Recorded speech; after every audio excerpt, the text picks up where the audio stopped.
Hello and welcome to the Lion Show. This is going to be a powerful one today. I'm going to teach you how to fix your credit.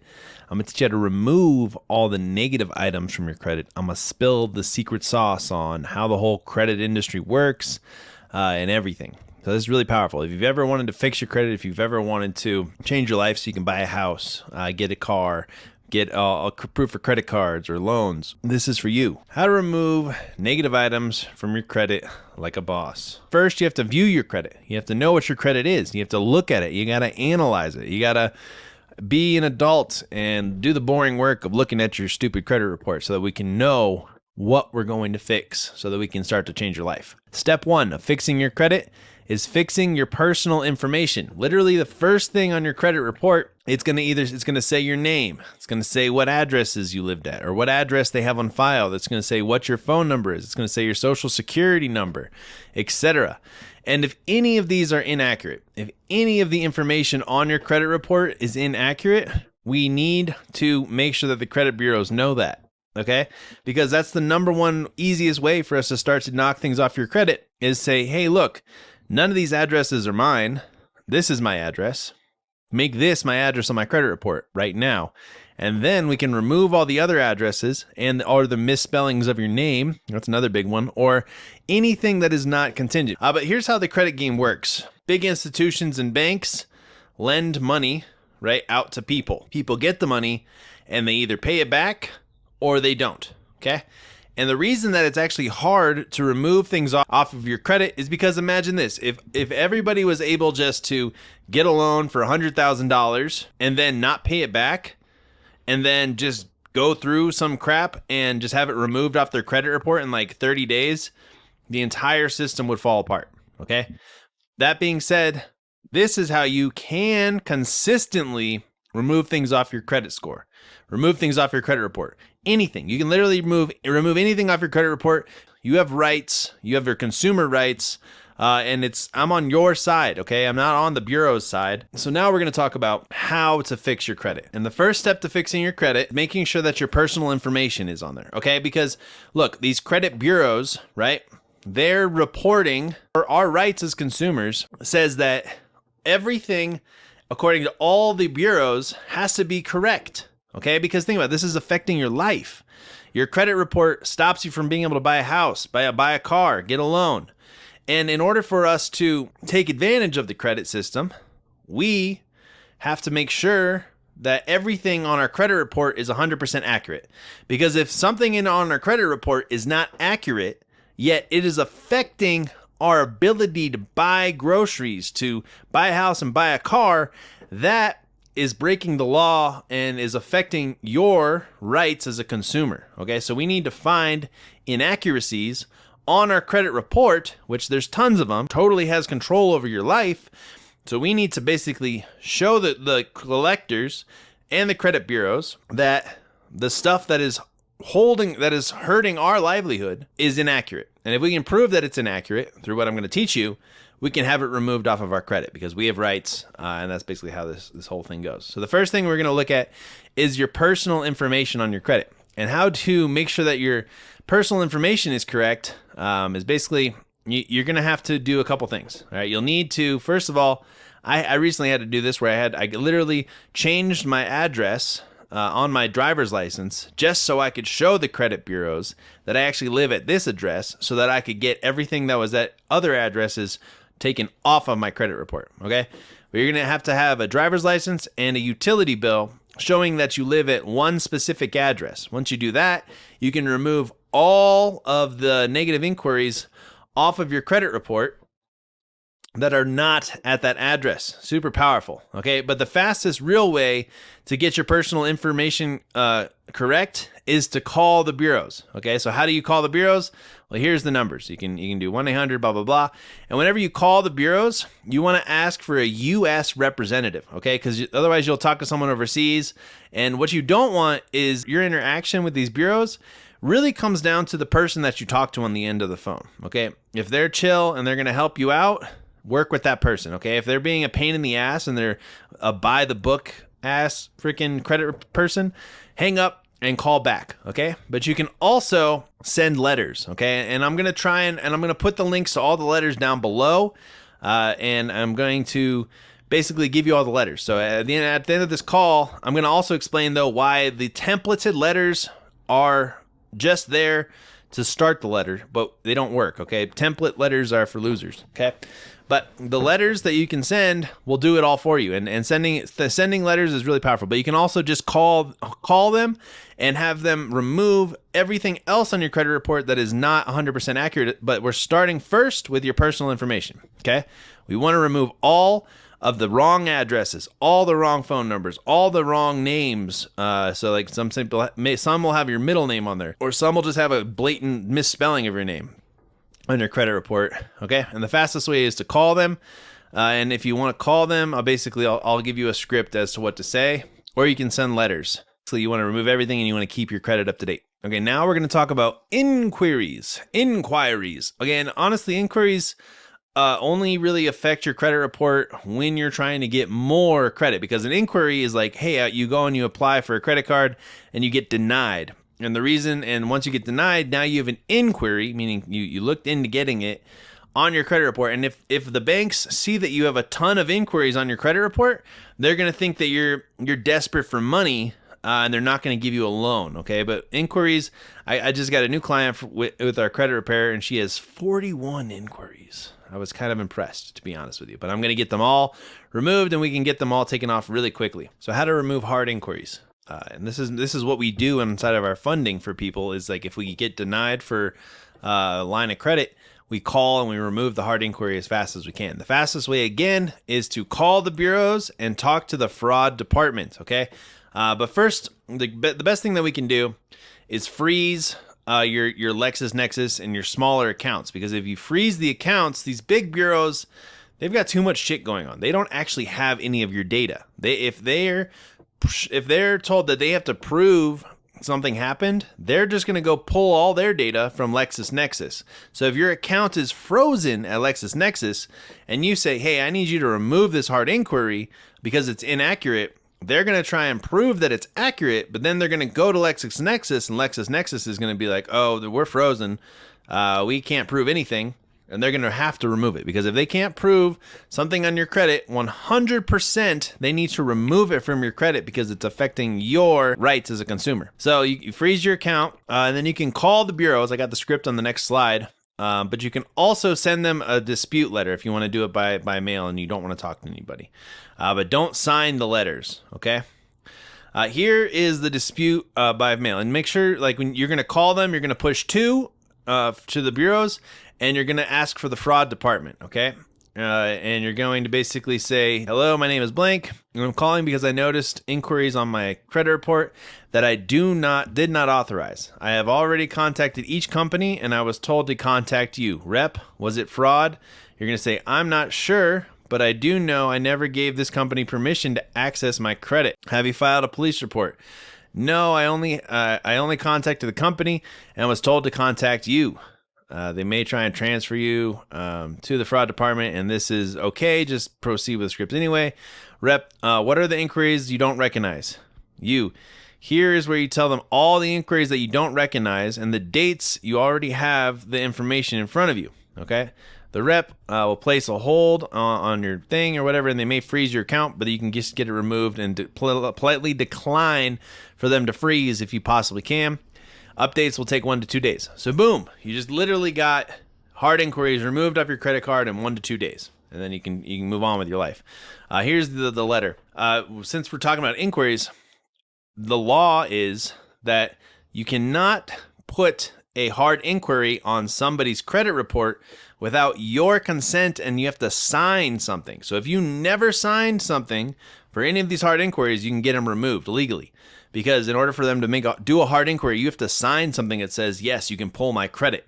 Otherwise, like when you go to get a car, they just pull your credit without your permission, so you can get it removed very fast. That's pretty much the thing. Okay, and then this is the letter that you would send if you're trying to get these removed, right? Inquiry remove letter, credit bureau, address, remove inquiries, to whom it may concern. After recently reviewing my credit report, I noticed Unauthorized credit inquiries. I did not authorize the following inquiries list below. These were not obtained with my consent. Please delete immediately. Boom, boom, boom, boom, boom, boom, boom. Cool. All right, and then here's the next step. Okay, so if you try calling them and you send letters and they still haven't removed your inquiries, this is like kind of like the more extreme thing that you can do. I'll put a link to this video right here. This will remove all your inquiries without the back and forth of going back and forth with the credit bureaus within about 2 weeks. Okay, but it's a little on the gray hat area, right? But you're basically going to tell these credit bureaus that you don't know why you have all these inquiries and you think that it might be identity theft. So you have to, and because it's an identity theft, you need it removed off your credit immediately. So here's the identity theft. After reviewing my credit report, I must inform you that I am not responsible for the above listed accounts, as I have been a victim of identity theft. I've already notified both my local police departments and the Federal Trade Commission by completing an identity theft report, and I have included a copy for your review. Please delete the account from my credit report immediately. Thank you. And this is like to take it to the extreme. Again, I'm on your side. And this is just like if you can't get the hard inquiries off at all. All right, now we're going to move on to how to remove collections from your credit report. All right, a couple things about collections real quick. Collections is literally a piece of debt on your credit report that was bought by the collections agency. Okay, so this means that the collection agency literally paid money to snitch on you. They paid money to the credit bureaus to put this collection on their credit, on your credit, which means a lot of things. Number one, that people actually have to pay to put things on your credit report, but they also have to pay to have things removed from your credit report. So if you ever pay back a collection, don't recommend it, you have to get it in writing that they will remove it from your collection upon payment, completion of payment. Okay, so if you fully pay something off, you need to have it removed from your credit report, okay? You need to have it in writing that they are going to remove it from your credit report once you pay. Otherwise, there's no incentive for you to pay them, okay? The other thing is look, these big companies sell your debt to these debt collectors for pennies on the dollar, and then the debt collectors try and catch up to you to get the money. And here's the weird thing. They're going to ask you for like $1,000 on the phone, but what actually happens is anything over $100, that's the profit that they get.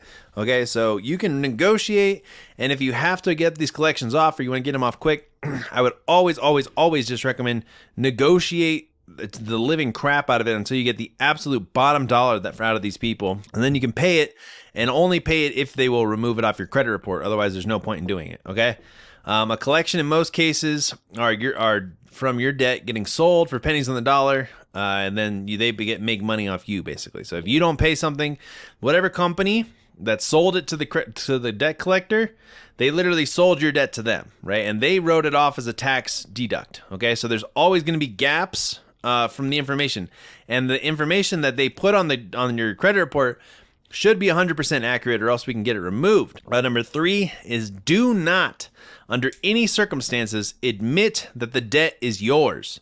All right, when you're trying to prove that these collections are not yours, you do not want to answer the phone and say, yes, this is me, yes, this is my debt. You do not want to agree that it's your debt in any way. You want the debt collectors, especially if they put it on your credit, you want them to have, without a reasonable doubt, the ability to prove that it's yours. Because if they can't prove that the debt is yours, then you have to have it removed from your credit report. Okay, and if you don't get them removed, they can affect your credit score for a very, very long time. Okay, so that's why this is important to pay attention, because we want to get it removed, or we want to get it to the point where we can negotiate it down so that we can pay it off and get it removed from our credit report. So how to actually remove the collections. All right, so most things that involve getting things removed from your credit score involves setting up a trap and making these creditors and these bureaus prove beyond a reasonable doubt that this debt is 100% accurate, it is validated, and that you have to pay it or that you screwed up. Okay, but for the most part, these giant corporations, it's a game of data, and your data is always screwed up. There's always things that are going to be wrong on your credit report, that was not reported accurately, and people are just lazy, right? There's mistakes everywhere, especially at this high level. And the screwed up part is that most people are too lazy to hold the bureaus accountable or the collection people accountable, or they just think, oh, that's okay. You know, you're going to make it so I can't buy a house or buy a car. That's okay. That's not okay. It's not okay with me. I'm on your side. I'm trying to fight for you. So how to remove collections. Number one, just like we did. First, we're going to do the personal information dispute. So we did step one, which was make sure all of our personal information on our credit was correct. Okay. And then the next thing is factual dispute, all right? Instead of just using a template or, you know, there's all these different softwares. We use software too, but the truth of the matter is that it's actually getting harder to fix people's credit. Let me say that again. It's actually getting harder to fix people's credit because the things are getting more advanced, things are getting more ruthless, all right, out there. And in order for you to actually get something removed, you have to prove the facts. The fact is, you fucked up by putting this information on my credit report, and the fact is you screwed up the date, or you misspelled my name, or it was attached to an address that I don't live at. Can you still prove that it was me that did this debt, that did this thing? Factual, though. And you got to catch them in a trap. And the reason that we don't want you to admit that it's your debt is because as soon as you try and catch them in a trap, you can also just tell them, hey, that's not me. I didn't do it. And now I need you to prove it was me. Prove it was me with beyond a reasonable doubt. Prove this debt is mine. And they're not going to be able to because they don't care enough. They don't give a shit. So if you make them have to prove that it was you, they're just going to say, it's not worth my time to actually prove. I'm just going to move on to the next Joe Schmo who's not as smart or active as you are. Okay, so they're really prying on the weak, and we're going to be strong, and we're going to say, remove this shit off my credit report right now, or I'm going to fight you, and I'm going to sue you.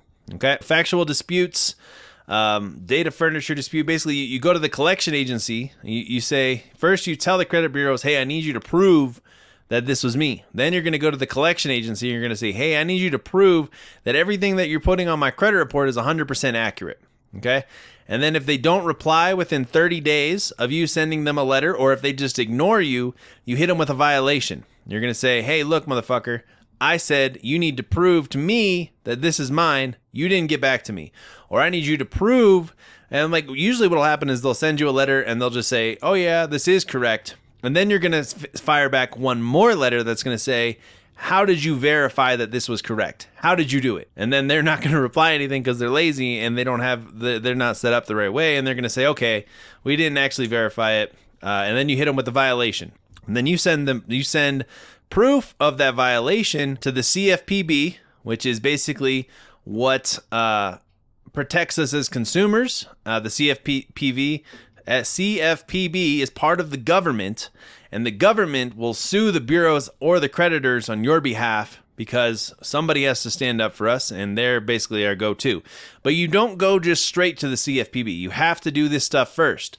All right, you have to talk to these bureaus. You have to talk to the collection agencies and make them prove that they have everything correct, and they normally do not. They almost always, as a 95% of the time, something is jacked up, and they're still just trying to take advantage of you. Okay, so we don't want to do that. And most of these are is for third-party collections, and the bureaus must respond by the 31st day, or else it is a violation. All right, so that's how you remove the letters. So first, you hit them with the personal information dispute. You say, this information is inaccurate. Can you prove that this is me? Second, you're going to hit them with the factual dispute. Hey, might not be me. I don't think this is me. Can you prove that I did this? Here's a reason that it's also inaccurate. Here's the factual reason that it's on my credit report, but in all three bureaus, it says a different amount. How can that be? How can this be factual if every single one of these bureaus is inaccurate? Prove it to me. And then you're going to hit them with a violation. For whatever they say, they're either going to say yes. If they say yes, then you have to do one more round. If they say no, then you're going to basically say, I need this removed immediately. This is in violation of my rights. And then if they don't remove it immediately or as fast as possible, then you go to the CFPB and it will be removed. And now it's time to remove public record. And this also works for child support. This also works for evictions. This also works for repos. Whatever else you have on your credit report. Okay, first you have to silence the bureau's connection to the courthouse. Okay, and you do this by freezing your account with LexisNexis. Okay, this is different. This is just if we're talking for removing a bankruptcy. Just like we did with the inquiries, though, we're gonna freeze our LexisNexis account. Okay, because LexisNexis owns all the data. They're the real big dogs. They're the undercover data hoarders that are really kind of screwing everything up because they don't know how to organize their data, but they're trying, and that's where everybody gets their data from. Okay, so you're going to freeze your LexisNexis, and you're not going to do anything revolving around this until you freeze that account, or you freeze all the little accounts actually, but LexisNexis is the main one. All right, once it is frozen, and the way that you freeze a LexisNexis is you go to their website and you can do it, or you can just call them. Same thing with the bureaus. You know, you got to do something, but you got to get them to do it. But you're going to freeze that information. Okay. And now it's time to challenge the bureaus about the accuracy of your bankruptcy. Okay. Once they try and check with LexisNexis, so you're going to freeze your LexisNexis account. Then you're going to either send an email to the bureaus, or not an email. Sorry, you're going to send a letter to the bureaus, or you're going to call the bureaus, and you're going to say, hey, I need this bankruptcy removed because it's not mine. And once they try and check with LexisNexis and check the courthouse, they will not be able to verify that it is you. Okay, that's the whole process. Basically, you freeze your LexisNexis account, and then you contact the bureaus, probably through letter, and you say, I need you to verify that this information, I need you to verify and prove to me that this bankruptcy on my account is mine. And then the bureaus are going to go and try and hack into LexisNexis to verify it. And when they do that, they're not going to be able to get it because it's frozen, and then they're going to have to remove it. Okay, it is a bit of a process, but it works to get bankruptcies off your credit report, which is just crazy as fuck. So you can file bankruptcy and do this. Don't recommend it, and if you do too many of this, you know, your flag, you'll basically be taken off of the credit report. Okay, so that was the secret sauce. The next episode, so I'm going to try and put the link right here whenever it's done, is going to be how to add positive things to your credit report. Okay, but I literally just went through section by section by section by section of how to remove things off your credit report. So I hope I showed you the real way to remove things off your credit reports: letters, phone calls, how to do it. Okay, but now you still have to add positive things to your credit report. You have to have positive stuff on your credit report, otherwise you're not creditable. Sure, you could have a clean credit, good for you, but there's still no proof that you're a good investment from the banks. Okay, once you can show the banks that, hey, this person has been given a shitload of money and he's made payments all the time back to us, let's give him more money because we want to make more money on our interest, and he's a safe bet. And that's when the door starts to open. That's when you'll be able to be financially abundant. You'll be able to start all those opportunities. Okay, you're going to be the rainmaker for your family. If that makes sense. All right. So the next video is all about positive things on your credit report. And I'm going to try and teach you how to do it as cheap as possible. Right. So I'm going to start with all the ones where you don't have to spend any money to add positive, but then I'm going to show you trade lines, and trade lines is the fastest way to boost your credit score. First step, remove all the negative items and get everything organized on your credit report. Next step, add primary accounts, add positive credit building activity. Then we can get into funding and setting up your business and all that fun stuff. All right. I hope you guys appreciated this. If you're watching this anywhere other than in our program, please drop a comment, like, subscribe. Like I basically just gave y'all some free game. All right. Appreciate you. Talk to you in the next one.